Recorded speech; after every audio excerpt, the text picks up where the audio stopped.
All right, folks, we've been messing with this stuff, but now it's time to get the tools loaded up. It's getting up on 4:30 in the afternoon. Go work on a Farmall, 1936 Farmall F20. So I did the smart thing and I reached out to this guy who might be a viewer at this point. His name is Mr. Terry, or just Terry. And because I had a question on how that carburetor throttle linkage goes together on this old Farmall. And I'll show you what I'm talking about when we get there. What kind of dog is this? Oh, he's feisty. He does not like the truck. He is not a fan of the truck. I don't know, Jim. I think he could take you. Also, today we are going to be trying out the DJI Mic 2 wireless microphones. Not a sponsor, just a birthday gift. I'm out here getting tools right now, and you can still hear me. Also, I'm in the wind, and you can still hear me, and not just hear. So that has got to mean something good. Now, hi, welcome back, folks. So, like I said, a big thank you to Terry for explaining to me exactly what I'm going to be dealing with here. Because my biggest fear was I open this, take this apart, and then there's the choke levers off. We'll just go ahead and put our cotter key nail back in there for posterity. Slide that out the way. Oh, and good. Nope, choke is not froze. I thought it was there for a second. What size are these? 9/16, because of course they are. What I was worried about is this guy right here. Now this comes down, I think that's out of frame, but basically the rods run along the top of the hood and go down and hook into this governor assembly, and that is what runs your butterfly valves, which are in there. And I just wanted to make sure, geez Louise, before I took all that apart, just what the hell I was in store for. And it was explained to me. It's actually really simple, and I'll show you here in just a second. Yep, 7/16. They were not very tight. Like I said, we have a rebuild kit for this carburetor, I hope. It's a newer looking fastener. Somebody's been in here. I don't know if my dad had. He couldn't remember. Because I asked him last time we were up here, kind of just inspecting this thing, in which there's other problems besides the not running part. Maybe that's original. Maybe. They're definitely different. What are you? That one's not really even tight for the folks at home. Ooh, there we go. That's off. Good deal. Okay, all right. So now it should just be this nut that I can get to, and then two in the back that I can't, which will probably be a lot of fun. How's everybody's day going? We have a lot of new people as of late. They kind of came in on the 59 wave. Basically, if you're new, my name is Nate. I enjoy all this old mechanical type of stuff. Probably too much, but this is what I like to be doing. I could be anywhere else in the world right now, and I'm here, so it's because I like this stuff. And I really want to hear this tractor run right. I remember it running. I remember seeing it. I remember seeing it drive in here. I've never seen it run right. Like I said, there's a lot of not good on this machine here. It was locked up when we first started messing with it. We put some spray in it, and it kind of loosened up, but it's still got a hard spot, which makes me worried. There we go. There's that one. There's that. Now it should just pop right off of there. There we go. Now see, what I wasn't sure was how this shaft linked up with this, and what he showed me was there's that key looking square head, and it's supposed to fit in here. And he said it's easy to get it wrong on one side or the other, and if you get it on the one side, the tractor won't idle up, and if you get it on the other side, she goes WTFO, which it's good. A lot of slop in this carburetor, but like I said, we're not getting it started. Take it back to the fields. I just want to see it run. This manifold you cannot get aftermarket because it's the heat houser, because this thing was dual fuel. But you can for actually pretty affordable, really. What are the... I doubt that's going to be a thing that comes off of there at all. I'm going to go grab some 3/4 big boys, put on there, and see if we can't get that off. These are probably going to just snap right off, and then we're going to be in a world of shit. Let me go see about finding a torch. Summer's here.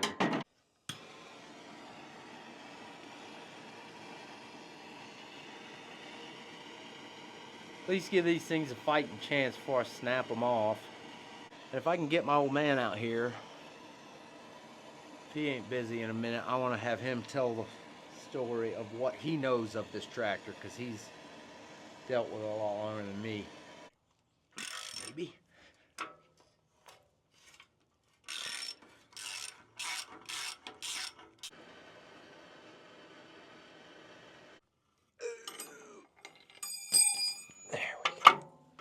Please don't break, please don't break, please don't break. There it went. There's a flapper door in here. The research I have done. I'm gonna play hot potato a little bit here. Woo. A little bit of researching I have done. Oh man, that's really cooking. Let's see what we got. Looks like there were supposed to be 2 more retaining nuts or bolts, whatever you want to call them, but they have since rusted away. There's that. Just slide that out of the way. Now we can see kind of what we're working with. It's definitely been welded on, broken, repaired in the past. This is... I don't think that's supposed to, like I said, there's supposed to be nuts or something. Hold that on, I would guess. Wow. And she's definitely outlived her welcome. So it looks like for mounting, oh come on, there's got to be more than just those 2. What in the world? Okay, so there's 2 more hiding up in there. And of course they're going to be wrench affairs, which is awesome. So we'll get back to heating these nuts up, get these 2 up in here off, get that rod off, and then go from there. It's a 1936 F20 Farmall. My wife's grandfather bought this brand new. We still have the original owner's manual and the original oil can that came with it. It originally came on steel. The steel that's on it right now are not the correct steel. It was sent back to the factory to be put on rubber. We still have the original steel where they cut it off the rims, and we've got the rubber rim. What year was it we drove this in here? Probably last ran, I'm going to say 2006 to 2008, somewhere in there, when it was backed in here and parked, and hasn't been run since. When we first got it, we retrieved it out of a barn, Mice had built a nest in the clutch. I had to take that apart, be able to get it to run under its own power. It didn't take much work to get it run. The drain plug for the radiator is all rusted out. That's got a wooden part of a broom handle drove in it for a radiator plug. The manifold has always been cracked on it. It never had a lot of power. It would run good on all 4 cylinders, but it didn't have a lot of power. I'm sure that was due to the manifold. There's still a scratch mark up there on the magneto lever where you got to set it to start it. It always started very easily. That's all I got to say about that. Well, it's got green antifreeze. That's a good sign.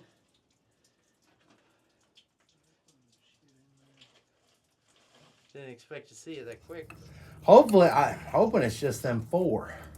And then it ought to just... Yep. So these, that's how them sat, so I remembered in the future. And that rod's disconnected.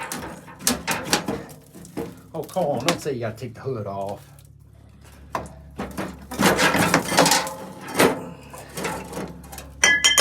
Uh-oh. That ain't a good sign. Full of mice.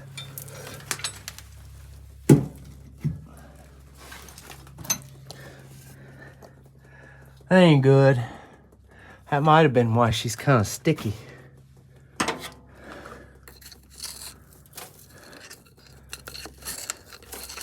They're eating corn in there.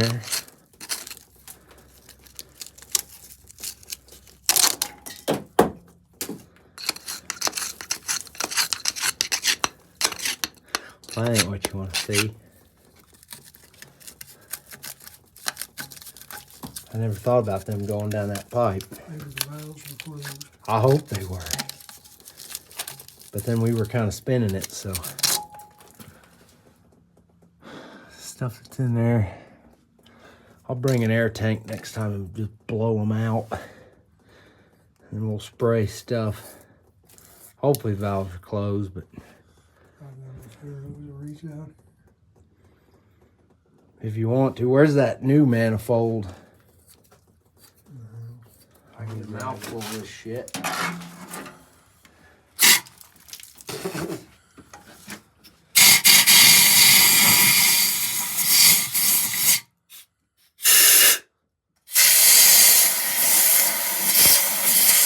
Guess it's a good thing we're doing this. Hopefully the valves shut.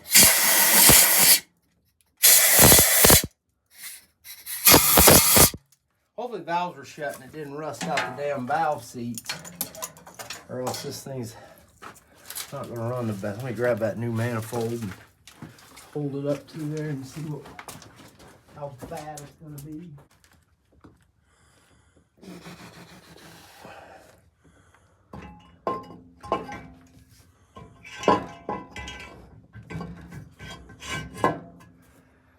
Okay. Well, it looks like we might not even need those holders, and it's. Tell you what, I might just go ahead and clean that. If we got the shit out of there, I might just go ahead and clean those gasket surfaces off, throw the new gasket on it. Snap this sucker on real quick. You got any thread tape for that one that? Yeah.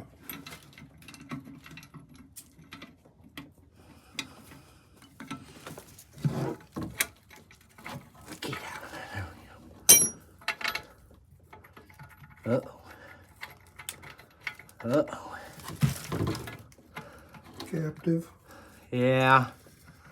I might get a sledgehammer and uncaptive it. Because I don't think that bolt, that nut moved at all, which is good. We can just thread tape it and send it right back in. Let me get a hammer.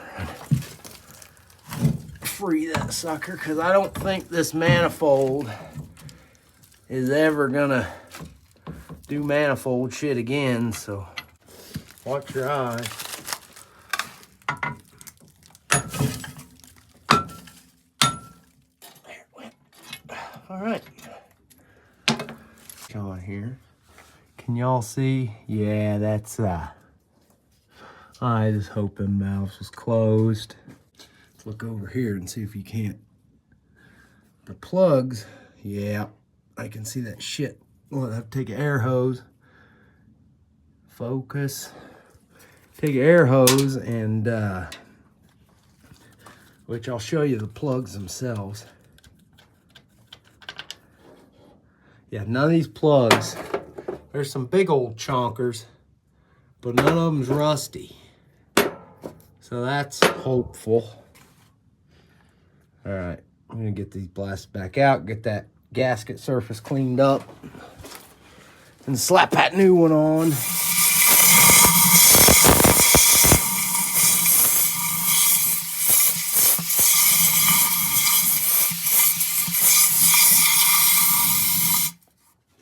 They had this son of a bitch packed full.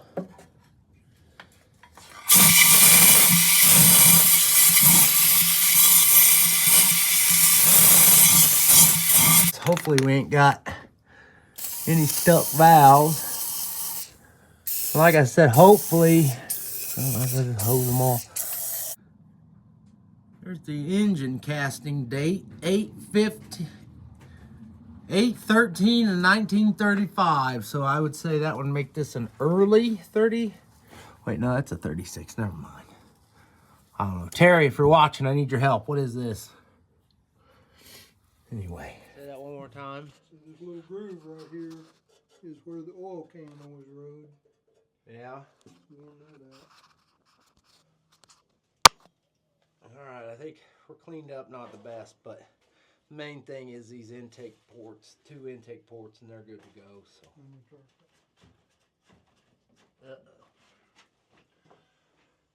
So you spray the hell out of them valves and cylinders, boom.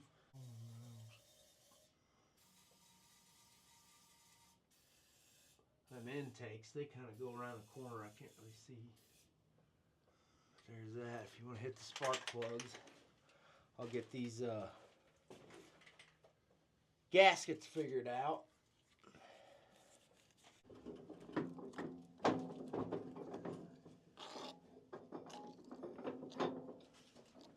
I'm gonna venture a guess and say those are that. I'll put these up here because they're for other stuff. Still stuck tight. One stud that came out.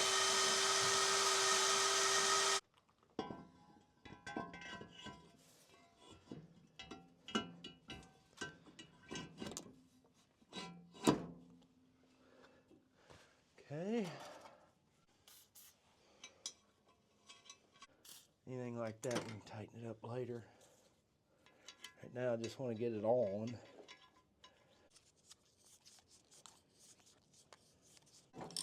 All right, there it goes. Torqued, torqued, torqued, torqued. Good enough. I hear the mag clicking. It's moving.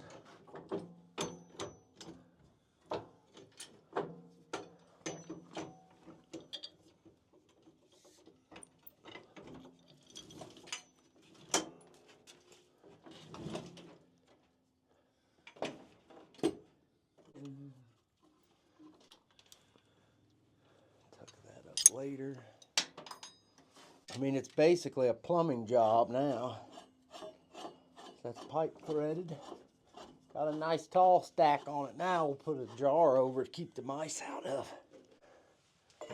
Rain cap for it. All right, so I'm going to take the carburetor home with me. So I'll find something.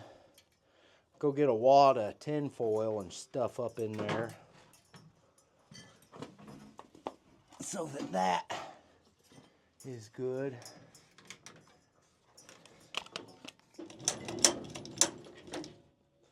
nothing, but that don't mean nothing. Might just not be grounded enough. I mean, they're pretty gross, but they're not horrible. Try it. Nothing. Is the key on? Nah.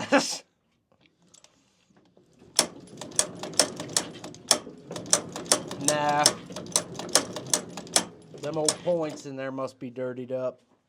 Like I said, this is only part 1 of this video. There's going to be a part 2 because I got to do the carburetor. Plus, we still got to do the oil change and all that stuff. So, just leave it capped. We'll mess with it next time. So that's going to do it for tonight on this project. We got it freed up. Got the crap blowed out of it. I'm going to put some chunk of tin foil in there. We're going to take the carburetor with us. And I got a kit for it, so we'll get it patched up and ready to rock. And then next time we got to unstick the clutch, put the carb on, hope the carb works, figure out the fuel. And maybe then we can hear it run. Maybe. Well, there you have it, folks. This might end up being a 2-parter. There, we're back at home. We've got the carburetor on the bench. We've got a basic carburetor kit and an instruction book. Not the original, which they had the original owner's manual. This is just a copy. They wouldn't let me, you know. They're not going to let me take off with that one. But the next video, or maybe it'll all be one, I don't know. But next we are going to get this thing as good as we can get it, and then unstick the clutch. Hopefully the valves aren't stuck, and maybe get this thing running and driving around. Thank y'all for watching. Bub, say thank you. It's hard to hear, but he said it. I promise.